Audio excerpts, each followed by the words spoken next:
Te cuento que el nombre de Canadá surgió de un malentendido. Los locales invitaron a Cartier, un explorador francés, a su Canadá, que significa pueblo, y el explorador llamó de la misma manera a todo el país.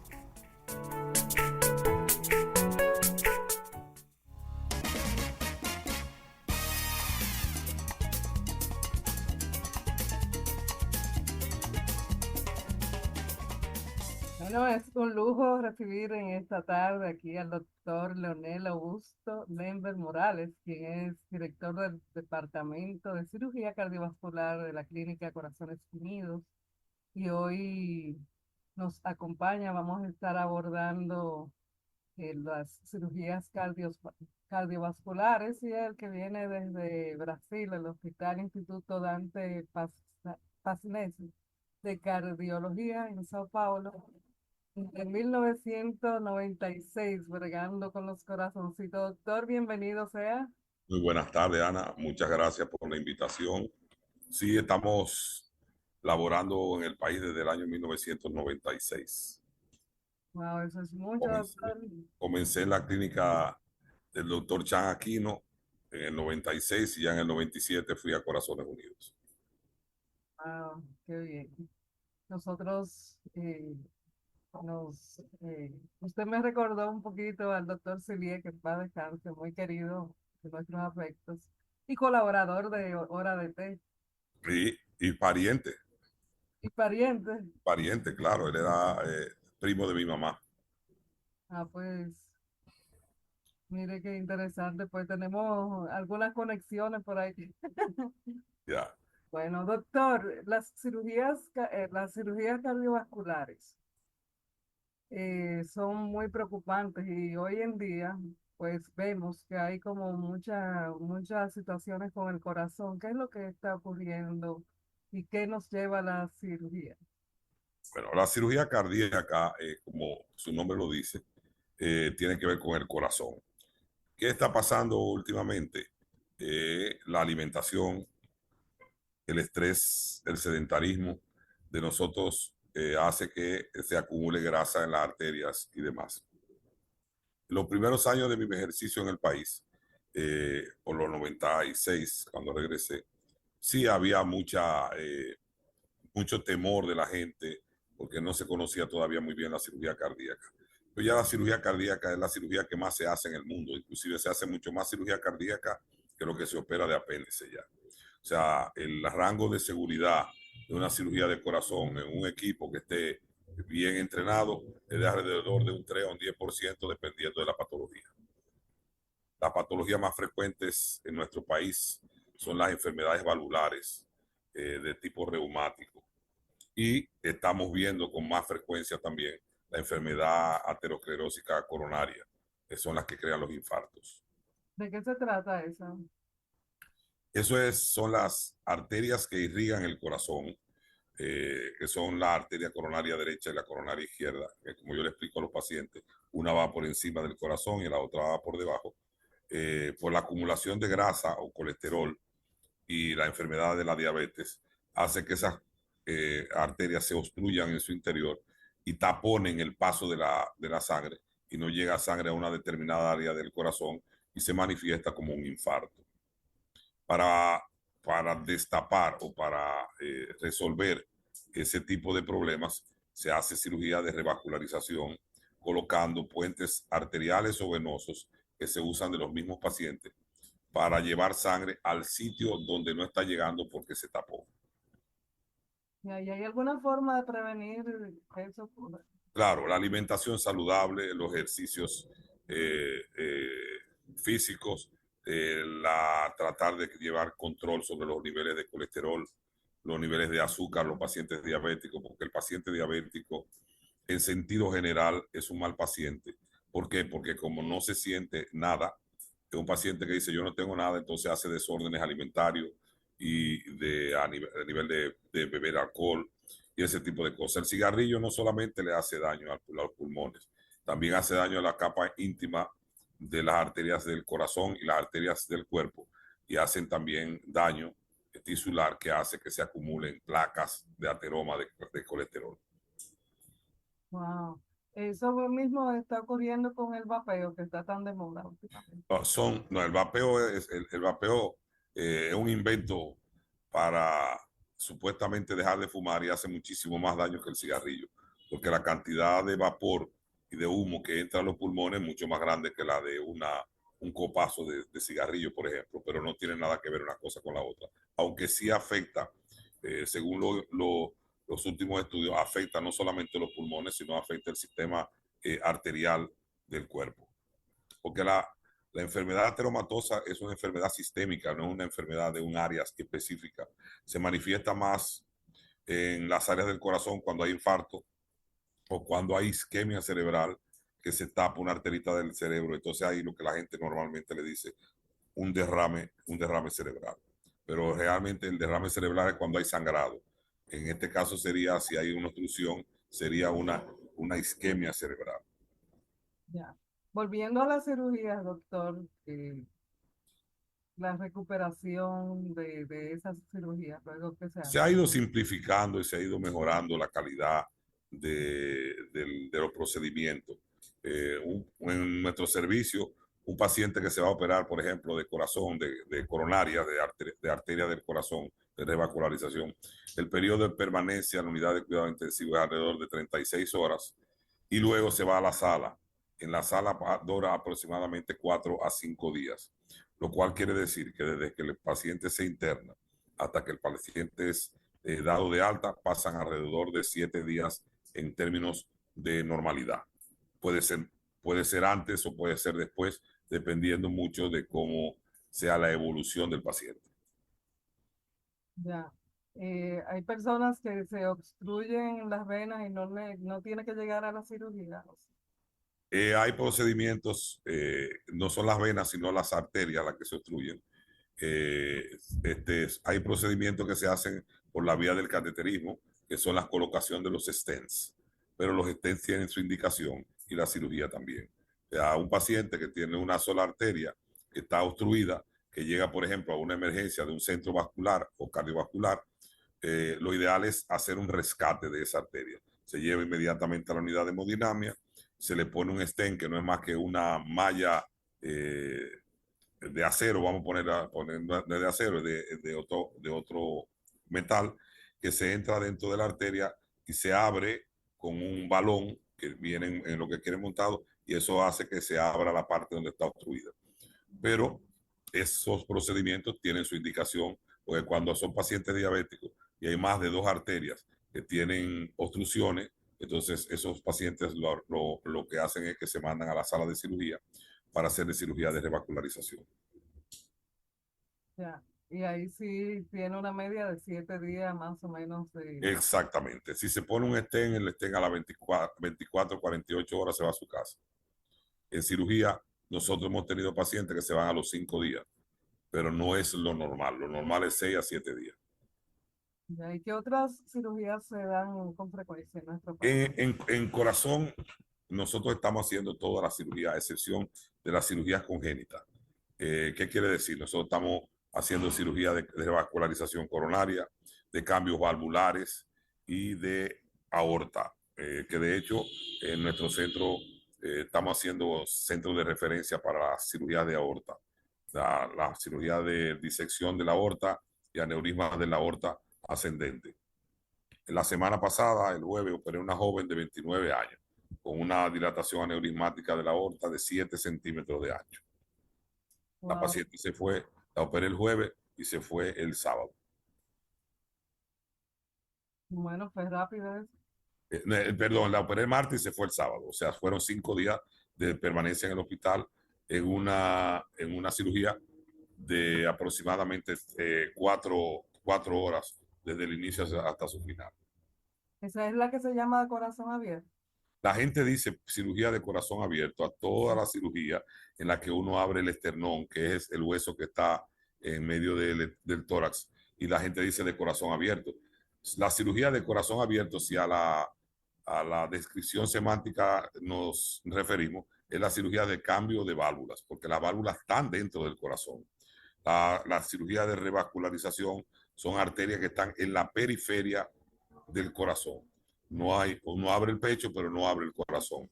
En cambio, si necesitamos cambiar una válvula, por ejemplo, una válvula mitral, una válvula aórtica, sí hay que incidir en el corazón directamente. Pero la gente generalmente dice que una cirugía de corazón abierto cuando uno le abre el pecho para poderlo operar. Pero para uno llegar al corazón tiene que hacer una incisión en el medio del tórax, abriendo el esternón, que es el hueso que está ahí en medio. Ya, pero eso no necesariamente se hace siempre. Es lo que estoy coligiendo. No, lo que pasa es que hay diferentes formas de hacer la cirugía. Hay la cirugía mínimamente invasiva, que se hacen heridas más pequeñas para llegar hasta el corazón y no se abre la esternotomía completa, o sea, la apertura del hueso del esternón completo. Y esas son cirugías que se han ido popularizando los últimos 10 años y ha habido una regresión de los médicos que hacían cirugía de mínimamente invasiva, que supuestamente el paciente se recupera más rápido, pero la visibilidad es mucho menor, hay menos campo para trabajar. Y realmente, si por ejemplo uno va a trabajar en dos válvulas del corazón, tiene que hacer dos tipos de incisiones diferentes. Al final es mejor hacer una incisión o una apertura del tórax completa. Wow, la verdad es que parece, usted me habla de una forma como tan llana y tan simple. Lo que pasa es que la cirugía del corazón refiere de lo que se llama un teamwork, o sea, un grupo de personas que se dedican a eso y que tiene que haber una armonía de trabajo entre todos, porque no es solamente el cirujano.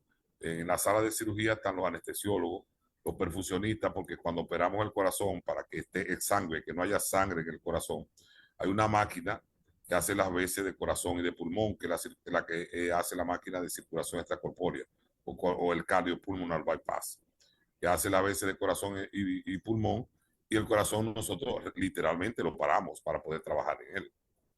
Entonces, aparte de eso, tenemos la unidad de cuidados intensivos, los intensivistas que cuidan a los pacientes cuando nosotros los sacamos. Cuando usted tiene un equipo de trabajo que está bien seteado, como decimos nosotros, y que tenemos tantos años trabajando juntos, todo el mundo sabe lo que tiene que hacer para que el paciente salga de la mejor manera posible. Y de una persona que ya se ha sometido a una cirugía, ¿cuáles son las condiciones o los requerimientos que debería de Las observar? enfermedades adquiridas, que son las valvulopatías y las cirugías de revascularización coronaria, son enfermedades evolutivas, no son enfermedades que se curan definitivamente, como no se cura, por ejemplo, la hipertensión o la diabetes mellitus. El paciente tiene que cuidarse. Por ejemplo, en el aspecto valvular, hay válvulas biológicas que son hechas de válvulas de cerdo o de pericardio de buey, que esas válvulas son las que más se parecen fisiológicamente a las nuestras, pero como las nuestras también se dañan. Esas válvulas tienen una patencia o un periodo de duración de aproximadamente entre 12 y 15 años. Hay una serie de procedimientos que se le hace a ese tejido para que no se calcifique y dure más tiempo. Hay unas válvulas que son, la gente dice metálicas, pero son hechas de carbón pirolizado, que duran mucho más tiempo, pero ameritan del uso de anticoagulantes por el resto de su vida.